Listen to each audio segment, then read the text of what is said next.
तेल घालूया। पातेला अगोदरच गरम करून घेतलंय।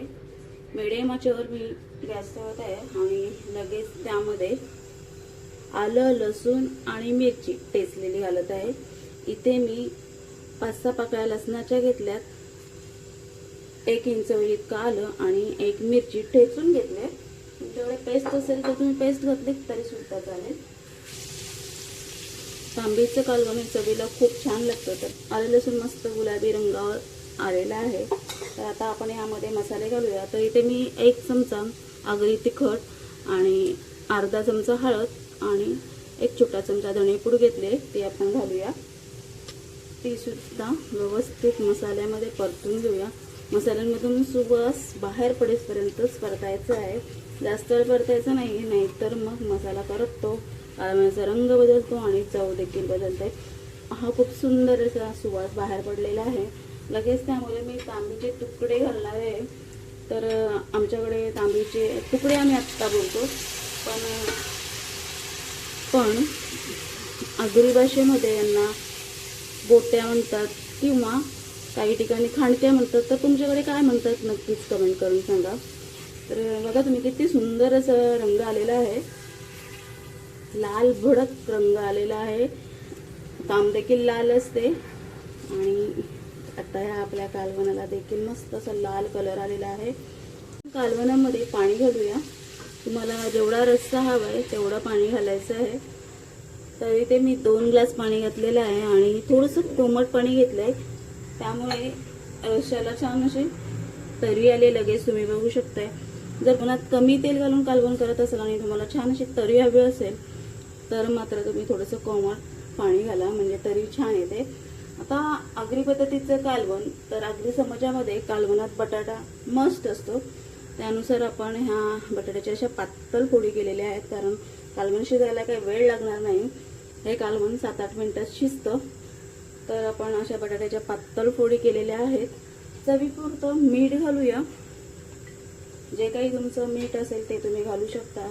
खरं तर जे समुद्रापासून तयार केलेलं जे मीठ आहे ते तुम्ही घाला, कारण त्याने खूप छान चव येते आणि त्याच्यात सोडियमचं प्रमाण योग्य असतं।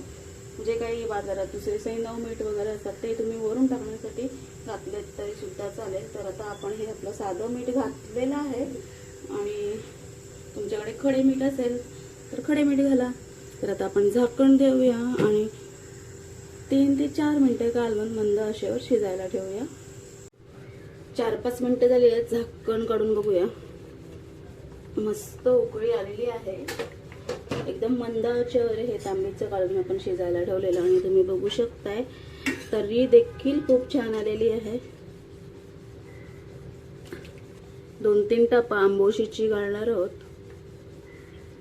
आंबोशी घातल्यानंतर खोबऱ्याचं वाटण, खोबरं भाजून त्याचं वाटण केलंय ते घालूया। कोथिंबीर, थोडासा गरम मसाला घालत आहे, हलक्या हाताने ढवळून घ्यायचं आहे आणि आता गॅस हाय फ्लेमवर करून एक छानशी उकळी काढूया। मस्त कालवण शिजलेलं आहे, तुम्ही बघू शकताय। बटाटा देखील शिजलेला आहे आणि अशा प्रकारे हे तांबीचं कालवण रेडी झालेलं आहे। मी तुम्हाला असं दाखवते। आता जर तुम्हाला तांबीच्या कालवणाचं लपथपीत करायचं असेल, तुम्हाला रस्सा नको हवा असेल, तर जेव्हा आपण पाणी ॲड करतो तेव्हा पाणी कमी ॲड करायचं आणि अशा प्रकारे रेसिपी पुढे करायची।